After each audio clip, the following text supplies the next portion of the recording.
মা হ্যাঁ মা রে। এই দেখো গোটা মুরগি এনেছি। তুই সেই গোটা মুরগি নিয়ে চলে এসেছিস, আমাকে আবার কাটিং ফাটিং করতে হবে। ও মা আমি তো জানি না তুমি কি রান্না করবে, তুমি কি রকম ভাবে কাটিং টাটিং করবে, সেই জন্য তো ছাড়িয়ে নিয়ে এলাম। তুমি তোমার মনের মতো কাটিং করে নিতে পারবে। আমি করতে টরতে পারবো নি। পারবে, কাটিং টাটিং করে কিছু একটা বানিয়ে ফেলো না। আমি এক জায়গায় না করেছিলাম মশলাদার চিকেন ভুনা ফ্রাই, সেটা বানালে খাবি, সেটা কিন্তু অন্য ধরনের খেতে হবে। সেটা কেমন লাগবে? ভালো তো লাগবে। তাহলে কি আমি কাটিং করে দেবো না তুমি কাটিং না না করবে? না না, তুই পারবি না, আমি কাটিং ফাটিং করে ধুয়ে টুয়ে নিয়ে আসছি, তুই যা এখন। ভাত বসিয়ে দিয়েছিল তো। হ্যাঁ আমি ভাত বসিয়ে দিয়েছি, আবার তো আমি অন্য তরকারি করতে যাচ্ছিলাম, তুই তো নিয়ে চলে এলি। তরকারি করতে যাচ্ছিলাম, ভাতটা আমার হয়ে গেছে। তাহলে দে, আমি এটা কাটিং ফাটিং করে ধুয়ে নিয়ে আসছি, তুই এখন যা, আমি তোকে ডাকলে কিন্তু আসবি, হাতে হাত লাগাবি একটু, জানিস তো। ছেলের কাণ্ড দেখেছেন, গোটা মুরগি নিয়ে চলে এসছে, এখন আমাকে ছাড়াতে হবে।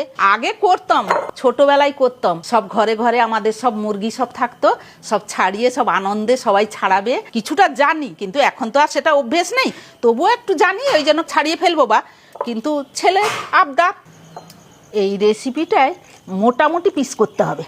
দেখি পিসগুলো ঠিক করতে পারি কিনা। বঁটি তো নিয়েছি, বেশি বড়ও করব না আর বেশি ছোটও করব না, মাঝারি ধরনের করব। রেসিপিটা খুব সুন্দর হবে খেতে, আর মাখু মাখু টাইপের হবে, আর খুব সুন্দর হবে। আপনারা হয়তো সচরাচর কেউ এই রেসিপিটা করেননি, আবার অনেকে হয়তো করেছেন, অনেকে হয়তো করেননি। এবারে এই রেসিপিতে যেরকম পিসগুলো লাগবে আমি সেই রকম ধরনের কেটে নেব, এই রকম পিস করে নেব। এই রকম সাইজেরই লাগবে, বেশি বড়ও নয় আর বেশি ছোটও নয়, কারণ আজকে যে আমি রেসিপিটা করব, আমি আমার মনের মতো মাঝারি ধরনের পিস করে নেব। আর কোন রেসিপিতে মাঝারিও লাগে, কোন রেসিপিতে আবার বড়ও লাগে, ছোটও লাগে। কিন্তু বাবু তো জানতো না আজকে আমি যে কী রেসিপি করব। বাবু যে নিয়ে এসছে ভালোই করেছে, আমি আমার মনের মতো কেটে নেব। এবারে বাবুকে বলবো এবারে এইরকম ধরনের মুরগি আনতে, আমি যেদিনে যেরকম রেসিপি করব আমি আমার মনের মতো সাইজ করে কেটে নেব। কাটা শেষ, যাই এবারে ভালো করে ধুয়ে নিয়ে আসি, তারপর রান্নাটা চাপাই, দেরি হয়ে গেল নি। ভালো করে ধুয়ে নিয়ে চলে এসেছি, এদিকে সমস্ত মশলাও গোছানো হয়ে গেছে। এবারে চিকেনে আমি তো ম্যারিনেট করব, কি কি মশলা লাগবে আমি বলে দিচ্ছি, চলে আসুন বলে দিই। একবারে ভর্তি ভর্তি 1 চামচ আদা রসুন বাটা, 1 চামচ হলুদ গুঁড়ো, 1 চামচ লঙ্কার গুঁড়ো, পরিমাণ মতো নুন। আরও একটা নতুন জিনিস দেব, এই যে দেখুন তেঁতুলের মাড়, আমি ভালো করে তেঁতুলটাকে নিয়ে চটকিয়ে তার মাড় বের করে রেখেছি, আমি মাংসের মধ্যে দিয়ে দেব। এবারে চিকেনটাকে ভালো করে ম্যারিনেট করে নেব। কি নতুন নতুন মনে হচ্ছে তো? আরও নতুন নতুন প্রসেস আছে, আপনারা কিন্তু দেখতে থাকুন। আমি ততক্ষণ 30 মিনিট ম্যারিনেট করে রেখে দিই, আরও বেশিক্ষণ রাখলে ভালো হতো, কিন্তু আমার হাতে আর সময় নেই, আমি মাত্র 30 মিনিট রেখে দিচ্ছি। তারপরে রান্নার কাজ, আমি রান্নাটা চাপিয়ে দেব। একটা কড়াই নিয়ে চলে এসেছি, কড়াইটা গ্যাসে বসিয়ে দিলাম, আঁচটা জ্বালিয়ে দিচ্ছি, কড়াইটা গরম হোক। তারপরে সর্ষের তেল দেব, সর্ষের তেল দিয়ে দিলাম। তেলটা গরম হোক, ততক্ষণে আমি একটা হামানদিস্তা নিয়ে নিয়েছি, কয়েকটা মশলা আমি থেঁতো করে নেব। থেঁতো করার পরে আমি তেল গরম হয়ে গেলে তেলের মধ্যে দিয়ে দেব। কয়েকটা কাঁচা লঙ্কা দিয়ে দিলাম, আদা কুচি, কয়েকটা গোটা রসুন, এই তিনটেকে একসঙ্গে আমি থেঁতো করে নিচ্ছি। আগেকার যুগের লোকেরা হামানদিস্তায় সব থেঁতে খেত, যেমন শিলে বাটার একটা টেস্ট, সেরকম হামানদিস্তারও ছেঁচার একটা টেস্ট। আগেকার যুগে যখন বেশি বেশি রান্না হতো না, তখন তো আর গ্রাইন্ডার ফাইন্ডার থাকতো না, মিক্সি থাকতো না, তখন এই হামানদিস্তা বুড়া বুড়া সমস্ত পাটতো, সে তার রান্নারও একটা টেস্ট খুবই ভালো, যেমন শিলে বাটার টেস্ট সেরকম হামানদিস্তার। এদিকে কথা বলতে বলতে আমার ছেঁচাও হয়ে গেছে, সেদিকে তেলও গরম হয়ে গেছে। এবারে আমি ছেঁচা মশলাটা তেলের মধ্যে দিয়ে দেব, সেন্ট বেরাচ্ছে দারুণ, ছেঁচারও একটা সেন্ট আছে। তেলটাও গরম হয়ে গেছে, দিয়ে দিই। মশলাগুলোকে একটু ভেজে নেব, খুব একটা বেশি ভাজবো না, মোটামুটি ভাজলেই হয়ে যাবে, কাঁচা গন্ধটা যেন চলে যায়, কাঁচা গন্ধটা চলে গেলেই হয়ে যাবে। সুন্দর ভাজা হয়ে গেছে, কাঁচা গন্ধটাও চলে গেছে। এবারে দিয়ে দেব পেঁয়াজ কুচি, পেঁয়াজ কুচিটাকেও আমি হালকা ধরনের ভেজে নেব। পেঁয়াজটা মোটামুটি ভেজে নেব, যতক্ষণ নরম না হচ্ছে, সেই নরম হয়ে গেলে আর ভাজবো না। আর মাংসতে যেরকম পেঁয়াজটা আমি একবারে লাল লাল কড়া কড়া ভাজি, সেরকম ভাজবো না, মোটামুটি পেঁয়াজ একটু নরম হয়ে গেলেই ভাজা হয়ে যাবে। পেঁয়াজটা দেখুন নরম নরম ভাজা হয়ে গেছে। এবারে দিয়ে দেব কারি পাতা, এবারেও 2-3 মিনিট ভেজে নেব।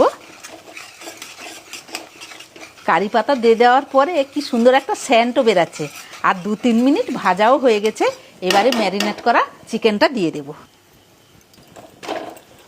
এবারে চিকেনটাকে মশলার সাথে একসাথে ভেজে নেব। আঁচটাকে কিন্তু এই সময় জোরে রাখবেন, হ্যাঁ। চিকেনটাকে আর বেশি ভাজবো না। এবারে দিয়ে দেব বাটার। এই রকম সাইজের একটা বাটার দিয়ে দিচ্ছি।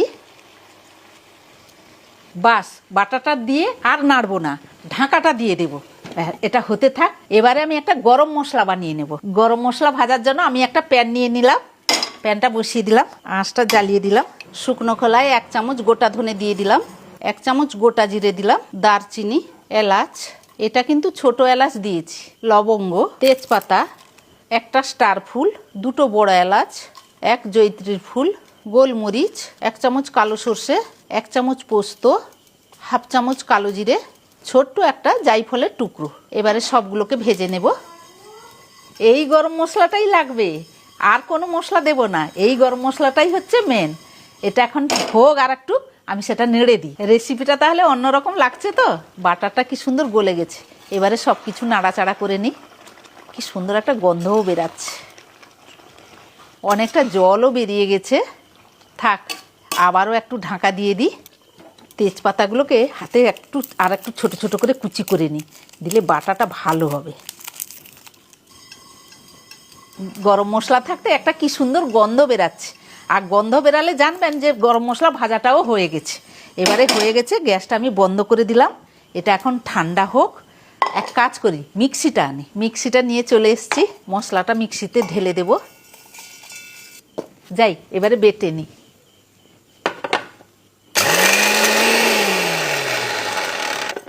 এবারে হয়ে গেছে, এই যে দেখুন। এবারে ঢাকাটা খুলে নিচ্ছি। কষাটা খুব সুন্দর হয়েছে, রঙটাও খুব সুন্দর লাগছে দেখতে। আর এই যে কারি পাতাটা দিলাম না, তার একটা গন্ধটাই আলাদা, খুব সুন্দর এসছে গন্ধটা। মাংসটা প্রায় সেদ্ধ হয়ে এসছে। এটা বিনা জলে রান্না হলো, দেখলেন তো, আমি তো একটুও জল দিইনি। এবারে দিয়ে দেব ওই যে মিক্সিতে যে গুঁড়ো করে রেখেছি ভাজা মশলা, ওটা আমি গরম মশলাটা দিয়ে দিচ্ছি। পুরো গরম মশলার গুঁড়োটা আমি দিয়ে দিচ্ছি। এবারে গুঁড়ো মশলাটাকে ভালো করে মিশিয়ে নেব। যতক্ষণ জলটা না মরছে আমি ততক্ষণ আস্তে আস্তে কষিয়ে নেব। এইবারে দেখুন আসল কালার, কি সুন্দর কালো কালার, একেই বলে ভুনার আসল কালার। মশলাটা কি সুন্দর ভাজা হয়ে গেছে, আর দেখুন কি সুন্দর কালারটাও এসছে। আর একটুও জল নেই, দেখুন বিনা জলে রান্না করেছি কিন্তু জল একটুও নেই, সব জল শুকিয়ে গেছে। এইবারে দিয়ে দেব ধনে পাতা কুচি। এবারে ধনে পাতাটাকেও ভালো করে মিশিয়ে নেব। বাস, রান্নাও কমপ্লিট। দেখছেন একটুও জল নেই, রান্না হয়ে গেছে। এবারে গ্যাসটা বন্ধ করব, ঢাকাটা দিয়ে দিলাম। কি অন্য ধরনের রান্না না? কীরকম দেখলেন তো, ভাজা মশলাটা কি কি দিলাম, একটু পোস্তও দিয়েছি, কালো সর্ষেও দিয়েছি, এদিকে কারি পাতাও দিয়েছি, আর তো সমস্ত এরকম এলাচ, চার এলাচ আর জায়ফল সমস্ত দিয়েছি, আর কালো জিরেও দিয়েছি, দেখেছেন নিশ্চয়ই। সেই জন্য দেখবেন অন্য ধরনের, দেখতেও অন্য ধরনের হয়েছে, খেতেও অন্য ধরনের হবে। আর তার সাথে আরো দিলাম কি বলুন তো, তেঁতুলের যে জলটা দিলাম, সেটা তো আরো খেতেও ভালো লাগে। একেবারে কিন্তু অন্য ধরনের রান্না, বাড়িতে কিন্তু নিশ্চয়ই ট্রাই করবেন। যাকগে, এদিকে গুছিয়ে নি, সেদিকে বাবুকেও ডেকে দিই, তারপরে গিয়ে ভাতটা বাড়বো। ভাতটা বাড়তে বাড়তে এদিকে আমার গোছানোও হয়ে যাবে, বাবুও খেতে চলে আসবে। বাবু রে, ভাত বাড়বো, খাবি আয়। নে রে, ভাত বেড়ে নিয়ে চলে এসে আনছি আনছি, দাঁড়া। এই দেখি কালারটা, দেখি ভুনার মতো কালার, কিন্তু সেন্টটা দারুণ বেরাচ্ছে। মাখো মাখো, কালো কালো, দারুণ গন্ধ বেরিয়েছে। দাও দাও দাও দাও দাও। ও সাবধানে, ধানে আবার পড়ে যাবে। না নে, একটু গ্রেভি দি, দাঁড়া, একটু গ্রেভি দাও। ও ঝরে ঝরে পড়লো। এই গ্রেভিটাই তো আসল। এবারে মাখন ভাতের সাথে গ্রেভিটা মাখলাম। চিকেনটা সেদ্ধটা কেমন হয়েছে আমি শুধু দেখিয়ে দিচ্ছি। জাস্ট ধরলাম, খুলে গেল, দারুণ। একটুখানি চিকেনটা নিলাম, ভাতের সাথে পুরো মাখলাম।